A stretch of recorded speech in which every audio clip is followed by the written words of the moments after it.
Bonjour chers élèves, j'espère que vous allez bien et que vous êtes en bonne et parfaite santé. Aujourd'hui, on commence une deuxième séance dans le deuxième chapitre intitulé « Rôle du muscle squelettique dans la transformation de l'énergie ».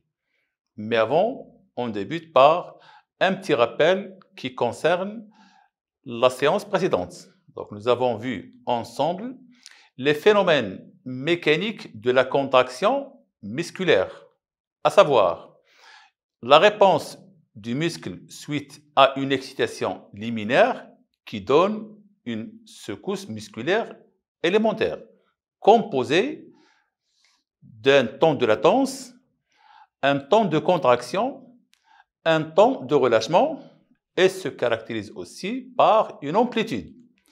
Nous avons vu aussi la réponse du muscle suite à plusieurs excitations à intensité croissante.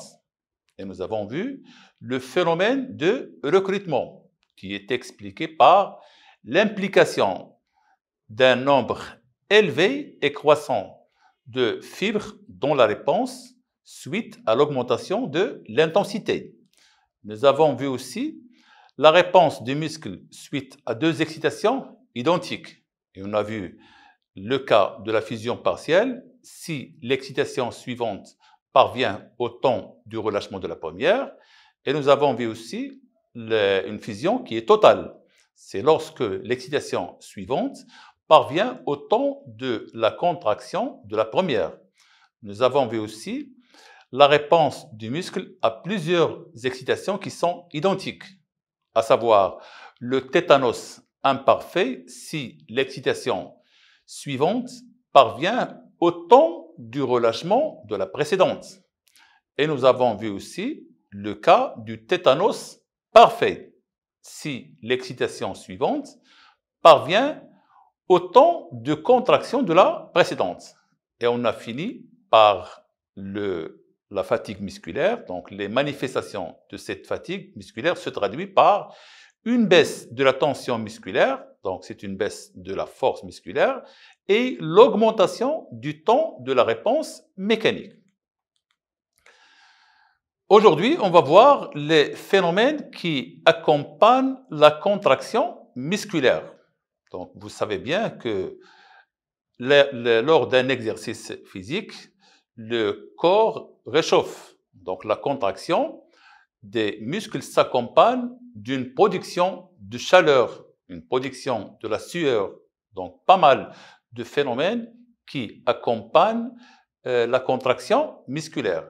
Et plusieurs études ont montré que la totalité de l'ATP présent dans le muscle, lorsqu'il est converti en ADP plus PI, c'est-à-dire la dégradation de l'ATP en ADP plus PI, libère l'énergie, donc 50% de cette énergie est convertie en contraction musculaire, c'est-à-dire une énergie mécanique, et 50% est dissipée sous forme de chaleur, donc c'est une énergie thermique. Maintenant, on va voir comment évaluer et savoir la quantité de cette énergie thermique. Bien, donc les phénomènes thermiques, pour mesurer la quantité de chaleur produite lors d'une contraction musculaire, on utilise la thermopile. Donc la thermopile qui est matérialisée ici par la figure numéro 1. Ce dispositif permet d'apprécier des variations de température de l'ordre de quelques microdegrés qui s'effectuent sur des durées de quelques millisecondes. Donc, ce dispositif permet la conversion de l'énergie thermique en énergie électrique et génère une tension proportionnelle à la différence de température. Expliquons le fonctionnement. Donc, nous avons ici un muscle et un milieu qui se caractérise par une température de référence qui est fixe. Et nous avons ici l'utilisation de deux aiguilles thermoélectriques qui sont formées de deux métaux différents, à savoir le cuivre et le nickel. Ils sont soudés bout à bout. Et chacune de ces aiguilles, donc une des aiguilles est introduite dans le muscle, l'autre, elle est portée et maintenue à une température constante. Lors du travail ou lors de la contraction musculaire, ce muscle dégage une chaleur. Donc cette chaleur est évaluée par une aiguille. Donc la différence de température entre les deux aiguilles se traduit par un courant électrique dont l'intensité est proportionnelle à la température du muscle. Ce courant est transmis à un amplificateur. Cet amplificateur amplifie ce courant et traduit ce courant sous forme de courbes qui apparaissent sur l'écran d'un oscilloscope. Donc nous avons ici les courbes qui montrent la variation de cette température. Bien. Donc la mesure de la quantité de chaleur qui accompagne la contraction musculaire lors d'une secousse musculaire isolée dans un milieu riche en oxygène donne les résultats suivants.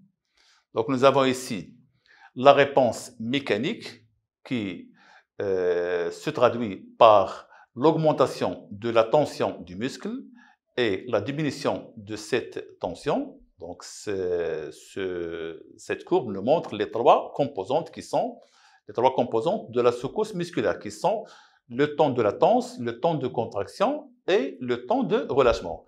Et nous avons ici la quantité de chaleur qui accompagne cette réponse mécanique. Donc la question, c'est extraire les types de chaleur dégagés par le muscle et situer-les par rapport à la secousse musculaire élémentaire. Donc c'est une question composée de deux parties. La première partie, c'est faire sortir les différents types de chaleur et la deuxième partie, c'est les situer par rapport à la réponse mécanique. En ce qui concerne la première partie de l'extraction des types de chaleur, nous avons deux grands types de chaleur. Une première qui s'appelle une chaleur initiale et nous avons une deuxième qui s'étale sur une durée très longue par rapport à la première qui s'appelle une chaleur retardée. Le temps sur lequel s'étale cette chaleur retardée est presque 400 fois supérieur au temps pendant lequel s'étale la chaleur initiale. Cette chaleur initiale est composée de trois composantes, à savoir une chaleur de contraction, une autre chaleur de maintien et une troisième qui s'appelle chaleur de relâchement. Parfois, vous trouvez dans d'autres documents deux types de chaleur. Donc, dans ce cas, on regroupe la chaleur de contraction et de maintien dans une seule chaleur qui s'appelle la chaleur de contraction. Et comme vous voyez que la chaleur initiale est localisée pendant la réponse mécanique. Lorsqu'on parle de réponse mécanique, cette réponse, elle regroupe la phase de contraction et la phase de relâchement. Et le deuxième type de dégagement de chaleur, qui est la chaleur retardée, se localise dans une zone après la secousse. Donc, durant la secousse, on trouve la présence de chaleur initiale, mais la chaleur retardée est dégagée après la secousse. Bien, si on refait la même expérience dans un milieu anaérobie, c'est-à-dire un milieu qui se caractérise par l'absence d'oxygène, le muscle se contracte et présente les résultats ci-dessous. Donc, toujours la réponse mécanique qui est une secousse musculaire élémentaire composée de trois parties, à savoir le temps de latence, le temps de contraction et le temps de relâchement. Et nous avons la quantité de chaleur. Mais cette fois, cette chaleur, elle représente la chaleur initiale qui est composée de ces trois composantes, à savoir la chaleur de contraction, la chaleur du maintien et la chaleur de relâchement. Donc la question, c'est comparer le dégagement de chaleur par le muscle contracté entre les deux milieux, c'est-à-dire dans un milieu aérobie en présence d'oxygène et dans un milieu anaérobie en absence d'oxygène. Que peut-on déduire quant au phénomène thermique accompagnant la contraction musculaire? Toujours, c'est une question composée de deux parties. La première, c'est une comparaison. La deuxième, c'est une déduction. On commence par la comparaison. Donc, nous avons ici la secousse musculaire et le dégagement de chaleur en présence d'oxygène. Et nous avons ici le dégagement de chaleur en absence d'oxygène. En ce qui concerne la comparaison, toujours, on doit tirer les ressemblances et les différences entre les deux situations.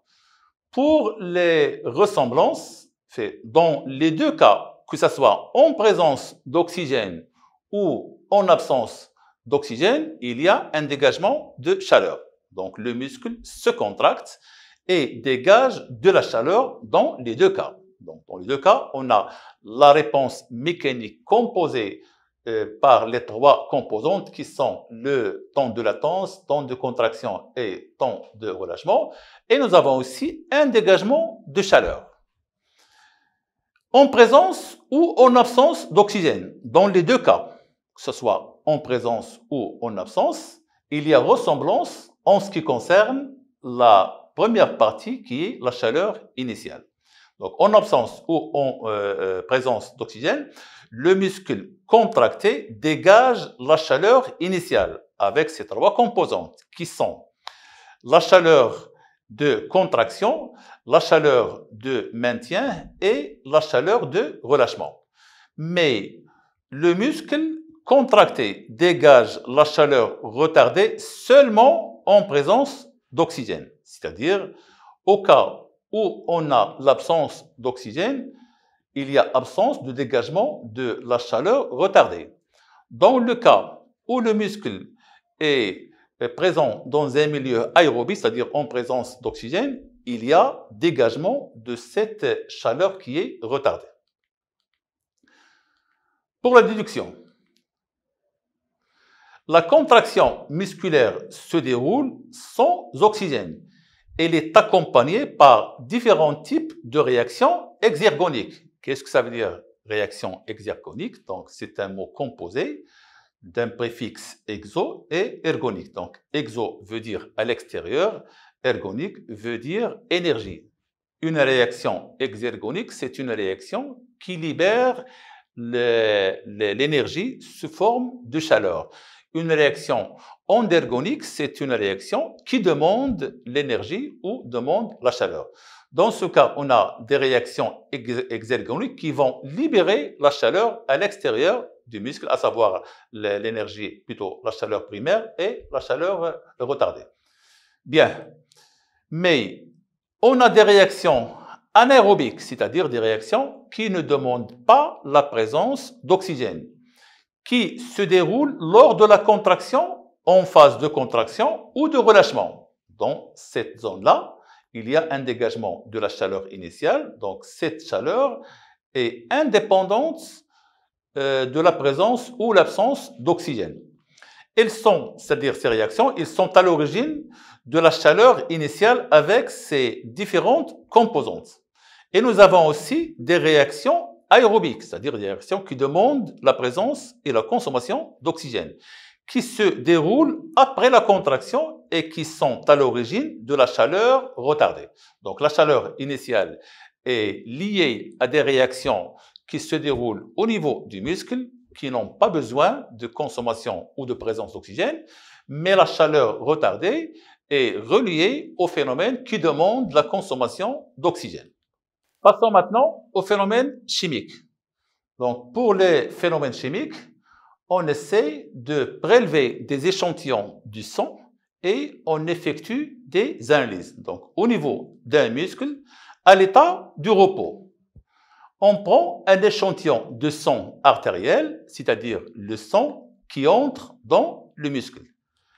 Et on essaie de doser la teneur en oxygène et la concentration en glucose et en CO2. Et dans le sang veineux, c'est-à-dire le sang qui sort du muscle. Toujours, on effectue un dosage qui concerne l'oxygène, le glucose et le CO2. Et on peut effectuer des dosages d'autres substances. De même pour l'état de l'activité musculaire. Toujours, on prend le sang artériel à un échantillon et on dose ses composantes à l'entrée et ses composantes à la sortie pour faire une différence entre ce qui entre dans le muscle et ce qui sort du muscle. Bien, on analyse le sang à l'entrée et à la sortie d'un muscle au repos et après une activité musculaire. On obtient les résultats présentés dans le tableau ci-dessous. Donc, nous avons ici le volume du sang qui traverse le muscle à l'état du repos et en activité. Nous avons aussi l'oxygène consommé en litres au repos et en activité et le CO2 rejeté en litres en repos et en activité, ainsi que le glucose consommé, les protéines et les lipides. La question, c'est comparer les différentes variables étudiées entre le muscle au repos et en activité et déduire l'origine de l'énergie nécessaire à la contraction musculaire. Donc, c'est une question composée de deux parties. La première partie, c'est une comparaison entre l'état de repos et en activité en ce qui concerne les variables qui sont le sang qui traverse les muscles, l'oxygène consommé, le CO2 rejeté, le glucose consommé et les autres composantes, à savoir les protéines et les lipides. La deuxième partie, c'est faire une déduction quant à l'origine de l'énergie nécessaire à la contraction musculaire. Donc, on commence par la comparaison. Bien, pour la comparaison, on doit quantifier les valeurs ou les variables étudiées. C'est-à-dire, nous avons ici le volume du sang qui traverse le muscle. Au repos, c'est 12,220 litres, mais en activité, c'est 56,325 litres. Donc, de même pour l'oxygène et les autres. Donc, au repos comme en activité. Le muscle consomme l'oxygène, le glucose et libère le CO2. Mais les protéines et les lipides ne sont pas consommés. Mais ces valeurs qui connaissent une différence, on doit mettre cette différence en relief. Comment peut-on faire pour mettre ces différences en relief? On peut diviser le volume du sang qui traverse le muscle en activité par le volume qui traverse le muscle au repos et savoir combien de fois ce volume est plus important. Donc, en appliquant cette règle, le volume du sang qui traverse le muscle en activité est 6,6 fois plus important que celui qui traverse le muscle au repos. De même pour l'oxygène. Donc, la consommation d'oxygène par le muscle en activité est 17 fois plus importante par rapport au repos. Comment arriver à 17 fois? C'est 5,207 divisé par 0,307 litres. Pour la consommation du glucose par le muscle en activité, elle est 4 fois plus importante que celle au repos. Donc 4 fois, ça veut dire 8,432 grammes divisé par 2,042 grammes, ce qui donne à peu près 4 fois plus élevé. Pour le CO2, donc le rejet de CO2 par le muscle en activité est 27 fois plus important que celui du muscle au repos. Donc 27 fois vient de 5,950 litres divisé par 0,220 litres. Bien, pour la déduction. La consommation du glucose, de dioxygène et le rejet de CO2 pendant l'activité musculaire montrent que l'origine de l'énergie est le phénomène de la respiration cellulaire qui se réalise selon l'équation suivante. Donc C6H12O6, qui est une énergie ou une substance organique qui emmagasine l'énergie dans ces liaisons. Cette substance ajoutée à l'oxygène, donc plus CO2, ce qui donne 6CO2 plus 6H2O plus une énergie qui est évaluée à 38 ATP.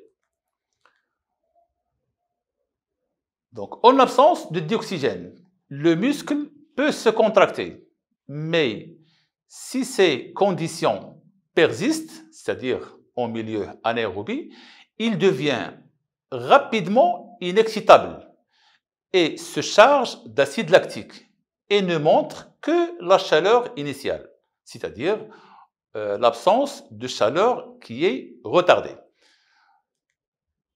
Donnez une explication à ces résultats. Donc, en aérobie ou en anaérobie, c'est-à-dire en absence d'oxygène, le muscle produit de l'énergie par un phénomène qui s'appelle la fermentation lactique. Donc, cette fermentation lactique est une des réactions responsables de la chaleur initiale. La chaleur initiale qui se dégage pendant la réponse mécanique, c'est-à-dire au cours de la secousse musculaire. Sa réaction globale peut s'écrire comme suit. Nous avons C6H12O6 donne 2CH3 CHOH COOH. Donc, c'est le lactate ou l'acide lactique plus une énergie qui est évaluée à 2 ATP seulement, car cette dégradation est une dégradation incomplète. La totalité de l'énergie qui est présente dans le glucose n'est pas extraite d'une manière totale, car une autre quantité est emmagasinée dans les liaisons qui forment cet acide lactique. Donc, la disparition de la chaleur retardée en anaérobie, c'est-à-dire en absence d'oxygène, on voit qu'il y a production de la chaleur primaire et absence de la production de la chaleur retardée. Donc, l'absence de cette chaleur dans un milieu anaérobie confirme l'origine de cette chaleur qui est la respiration cellulaire. Donc, pendant le travail mécanique du muscle, on a production de 2 types de chaleur. Une chaleur initiale qui se dégage pendant la contraction musculaire et une autre chaleur qui est retardée, qui est dégagée après. La première chaleur, l'une des causes, c'est la fermentation lactique. Et pour la chaleur retardée, son origine, c'est la respiration cellulaire. La séance d'aujourd'hui touche à sa fin. Merci de votre attention et à la prochaine séance, Inch'Allah.